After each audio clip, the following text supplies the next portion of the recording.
Panorama group, जो सोचता है वो करता है।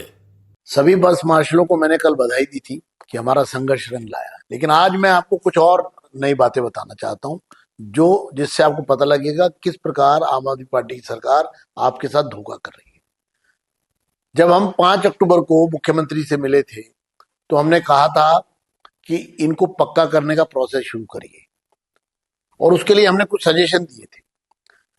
5 अक्टूबर को ही उपराज्यपाल के कक्ष में एक मीटिंग हुई थी जिसमें लीडर ऑफ अपोजिशन के रूप में मैं वहां था, चीफ मिनिस्टर थी और उपराज्यपाल महोदय थे।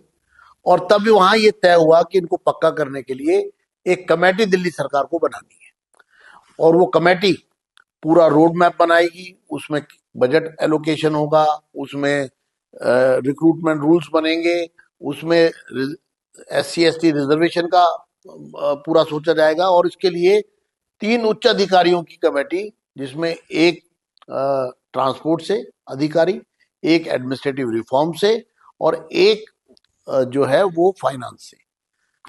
ये कमेटी दिल्ली की सरकार को बनानी थी, आतिशी जी ने नहीं बनाई। 10 अक्टूबर को मैंने उनको पत्र लिखा, हमने कहा कि अभी तक आपने इन मार्शल्स को पक्का करने के लिए कोई प्रोसेस शुरू क्यों नहीं किया। उस दिन उपराज्यपाल महोदय के साथ बैठकर बात हुई थी, आपको कमेटी बनानी थी, आपने अभी तक कमेटी क्यों नहीं बनाई है, आप कमेटी बनाइए। कोई जवाब नहीं आया, कमेटी नहीं बनाई गई। 24 अक्टूबर को कल उपराज्यपाल महोदय ने पत्र लिखकर कहा कि आपसे जब 5 अक्टूबर को तय हो गया था कि आप प्रोसेस शुरू कर देंगे, आपने अभी तक प्रोसेस शुरू नहीं किया। आज मैं फिर मुख्यमंत्री आतिशी को पत्र लिख रहा हूं और उनको याद दिला रहा हूं कि कमेटी, हमारी ये मांग है कि सभी बस मार्शल्स को पक्का करने के लिए, उनको रेगुलराइज करने के लिए 3 मेंबर कमेटी तुरंत बनाओ। हमारे पास 4 महीने हैं, अभी काफी समय है। हम इन्हीं सभी बस मार्शल्स को रेगुलराइज कर सकते हैं, पक्का कर सकते हैं और उसका प्रोसेस आज ही आप शुरू करिए। आप वो 3 मेंबर कमेटी बनाइए। साथियों, ये लगातार आपके साथ झूठ बोल रहे हैं, मक्कारी कर रही है आम आदमी पार्टी। इन्होंने उस दिन एक कैबिनेट नोट पकड़ा दिया और कहा कि कैबिनेट से पास हो गया, वो फर्जी था, झूठा था, नकली था।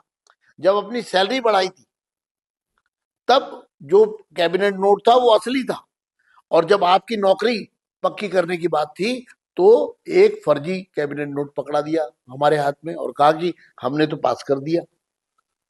मैं फिर दिल्ली की सरकार को चेतावनी देना चाहता हूं, बस मार्शलों की भावनाओं से खिलवाड़ मत करिए। 4 महीने के लिए उपराज्यपाल महोदय का मैं आभार प्रकट करता हूं कि उनको डिजास्टर मैनेजमेंट में सिविल डिफेंस वॉलंटियर के रूप में मौका मिल गया है, लेकिन अब ये बस मार्शल्स वॉलंटियर्स नहीं रहेंगे अगर आपने ये प्रोसेस शुरू कर दिया और ये प्रॉपर दिल्ली सरकार के एम्प्लॉय बन जाए।